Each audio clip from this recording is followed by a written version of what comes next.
Hey guys, welcome to episode 21 of Techno News. Please remember to hit the thumbs up, sub to the channel, leave a comment or emote for engagement, anything I'll do in there, just try and get noticed, and follow my socials and hit me up live from around 10 o'clock UK night time on kick.com/technofishlive. Thank you. And have we got a doozy for you today? Apparently. Right, we'll start with Optic Legacy. They released a podcast video on YouTube recently. It should have been an intriguing and fun look back at the success they had. Obviously, the team back then, they had Scump, former crimsix, nadeshot, and Karma. It started off quite light-hearted, but soon got a bit dark as I started throwing shade about nadeshot, who wasn't actually present at the podcast recording. Overall, the drama that was caused back in the day, stating that he'd claimed prior to going into the big championships, the AW championship, that he was going to do a charity donation tax write-off with the winnings because he didn't need the money, whereas the rest of them did apparently. He said he wasn't that bothered about the winnings. crimsix sort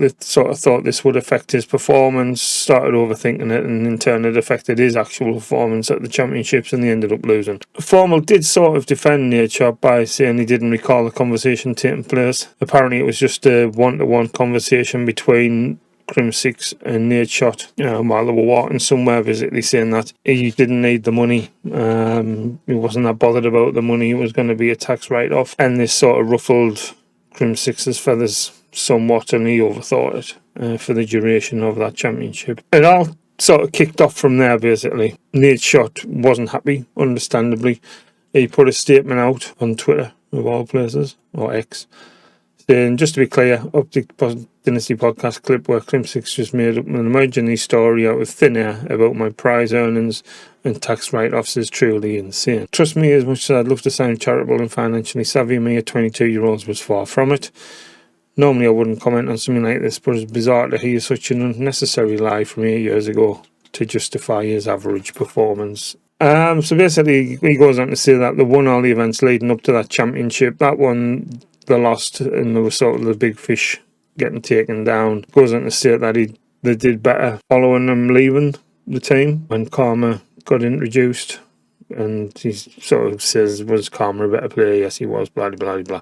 It's a bit of a strange one, because apparently crimsix did sort of send him a text message trying to apologise for this, but he claimed although he was apologising, he didn't make the story up and he wasn't lying. And in the aftermath of that, nadeshot released a rather sort of emotional video saying he was dropping out of the championship. They were going to be doing a throwback event, the old Optic team against one of the modern teams, and he wasn't going to take part in that anymore because of all this and stuff. It's all a bit sad, really. Apparently he also had a bit of a pop as to why Scump didn't really have his back in the initial conversation. Obviously him and Scump go way back. They pretty much started the Optic Gaming franchise with Hector.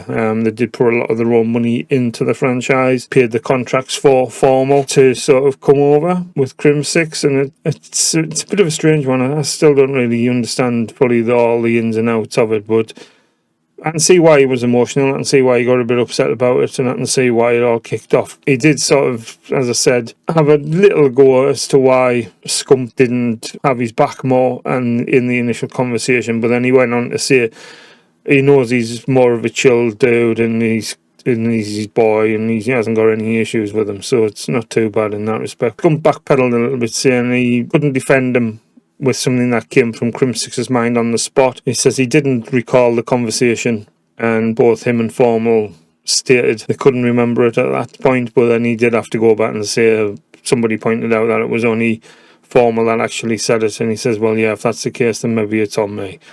So maybe he should have done a bit more. I don't think nadeshot's got any issues with Scump on the back of that. It just stems to the whole rivalry between him and crimsix again, really. But it's been a bit of a to and fro. The video itself was interesting, but that part was actually quite a hard watch for me. Even though I didn't really fully understand the story, it sort of did seem like there was a bit of a ganging up on him, and he had every right to reply. So yeah, we'll see if any more comes of that, or if it's all been blown under the table for now. Next up, there's been quite a bit of hoo-ha around Kick. Where do we begin? That's the question. So let's go back to the beginning. A few days ago, a streamer called Ice Poseidon, he's quite known for being a bit silly in his content and a bit sort of crosses the line quite a bit.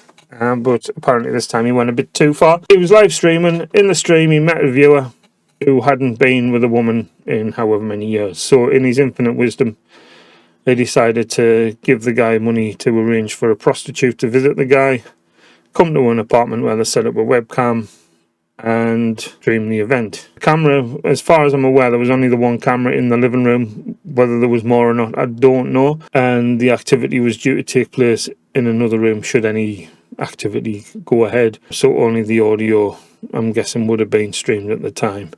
Prostitution was legal in the area they were based, though it's still pretty much immoral by most people's standards, mine included. All of it seemed a bit daft, to be honest. Why would you do something like this? Anyhow, the woman arrived at the apartment. Apparently she'd been made fully aware of the camera, that there was live stream, and she was even stated to have increased her fee because of that, and she got paid extra because she was aware that there was live streaming going on. So things sort of got off to a start. The guy tried to point out where the camera was and stuff like that, so it did sort of look like she was aware. However, things started getting a bit weird at this point. Yeah, so things started getting a little bit weird at around this point. Apparently, somehow, the girl's phone number got leaked, and some of the viewers started texting her loads of weird stuff, that there were other people hiding in another room, there was secret cameras set up that she may not have been aware of, and all this, as expected, started freaking her out a bit, and she wanted to leave. And then the guy who had been arranged to have this escort for, in his infinite wisdom, decided to step in the way of the door and sort of block her exit momentarily. Ice Poseidon did reveal himself, and the lady did leave, albeit a bit freaked out. In the meantime, apparently he got arrested. Ice Poseidon got arrested and interviewed on the back of this, but apparently he was later released and the police had wrote it off as legal and safe content, and he started having a rant on Twitter following that. He did claim that he got swatted, which is why the police showed up in amongst all the sort of comings and goings of what was happening in the stream. Obviously there was a lot of people uncomfortable with it. However, it was bad enough, but there's a lot of calls that the Kick platform should have done more, and more so that the fact that one of its co-founders, Eddie, was actually in the chat of the stream itself, sort of laughing and joking along with it all. So it's also, there's been a bit of a hoo-ha around the fact that there was no real apology from Kick or Ice or whoever. The only real statement we got from Kick was a copy and paste statement they've used in prior incidents, pretty much word for word. Bit of a whitewash of the situation. Whether there's stuff going on behind the scenes legally or whatever, I don't know. There's been no word from Eddie as such as yet. So yeah, following this has been a lot of backlash. There's a lot of people stating that they're not returning to the platform, and yet even more saying that changes do need to be made to make the platform a safer place for the content creators and viewers, bearing in mind that minors may have also been in the stream at this point when this was going on, and it was also a featured stream on the main page at the time because of the amount of viewers in there. This is following on from a stunt last week where Aidan Ross was supposedly interviewing Kim Jong-un, which again was promoted and pushed by Kick over Twitter, and with regards to being a featured stream and the build-up and sort of trying to pull the numbers in. All a bit weird. And I mean, this is all bearing in mind that the same guy, Ice Poseidon, was arrested prior, not so long ago in Thailand for trying to live stream lap dances. What people want as content is sort of blow my mind at the minute. There's no need for any of this. I'm sure there are websites available if you want to do this sort of thing. Go there. Obviously, and I know there's been a moral sort of high ground with regards to Kick, with regards to its sort of backing from gambling sites and things like that, and the hot tub streams and whatever else. And yeah, but there's lines, and they've got guidelines for those processes. In the mainstream, this sort of stuff shouldn't really be happening, and there's no real place for it, in my opinion. Some of the guys that Kick have signed with all these big contracts are known for controversy. Whether they brought them in for that reason, just to try and bolster the numbers or whatever, I don't know.